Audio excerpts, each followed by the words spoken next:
ज्यामितीय रचना के अंतर्गत हम एक समांतर चतुर्भुज का निर्माण करने जा रहे हैं। समांतर चतुर्भुज बनाने के लिए हमें जो शर्तें दी हुई है वो दी हुई है कि ए बी बराबर 4 सेंटीमीटर, ए डी बराबर 3 सेंटीमीटर और विकर्ण जो दिया हुआ है वो ए सी बराबर 4.5 सेंटीमीटर हो। तो इस स्थिति में हमको समांतर चतुर्भुज का निर्माण करना है।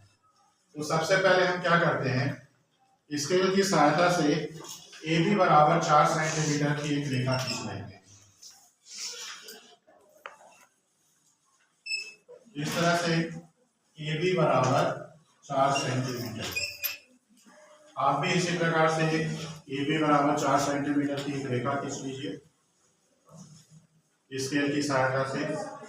फिर प्रकार निकाल लीजिए और प्रकार को इस प्रकार से फैलाइए कि प्रकार का नोक जो हो वो शून्य पर हो और पेंसिल का जो नोक हो वो 3 पर चला जाए। इस तरह से आपको 3 सेंटीमीटर का चाप मिल जाएगा।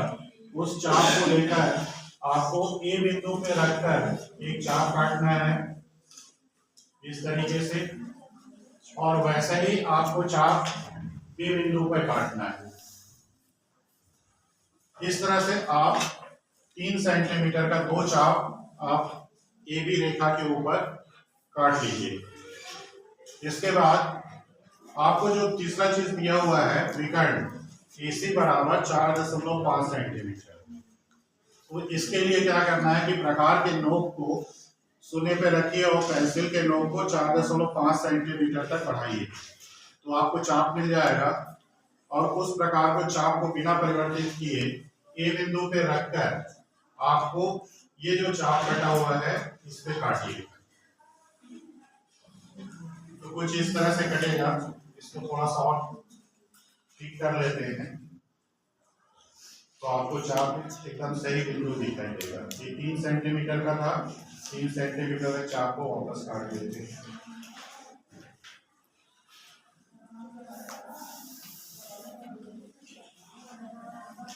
तो इस तरह से आपको जो AC है ये आपको यहाँ पे मिलेगा सी बिंदु जो AC है विकर्ण है और ये 4.5 सेंटीमीटर का हो गया है। और 20 बिंदु को हम C से मिला देते हैं। इस तरह से हमारा दिखाई देने लग गया है।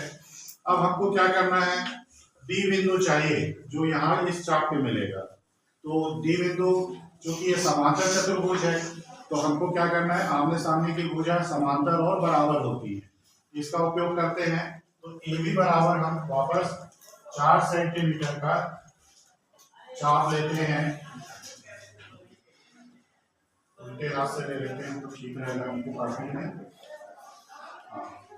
4 सेंटीमीटर का चाप आप प्रकार से ले लीजिए ए से बी तक फैलाकर। और ये जो सी बिंदु मिला है यहाँ पे प्रकार का नोक रखिए और एक चाप ऐसे काट लीजिए। और इस चाप को अगर आप बढ़ाएंगे तो आपका यहाँ पे कटेगा। इस तरह से आपको यहाँ पे D बिंदु मिल जाएगा। और D को आप क्या करिए, स्केल की सहायता से A से मिला दीजिए और D को C से मिला दीजिए।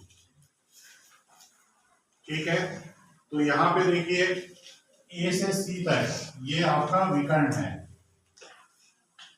जिसकी लंबाई दी हुई है 4.5 सेंटीमीटर और A से D तक की जो लंबाई दी हुई है वो दी हुई है 3 सेंटीमीटर। तो ये आमने सामने की भुजाएं बराबर होंगी। तो ये भी 3 सेंटीमीटर हो गया और ये भी 4 सेंटीमीटर। इस तरह से आपने समांतर चतुर्भुज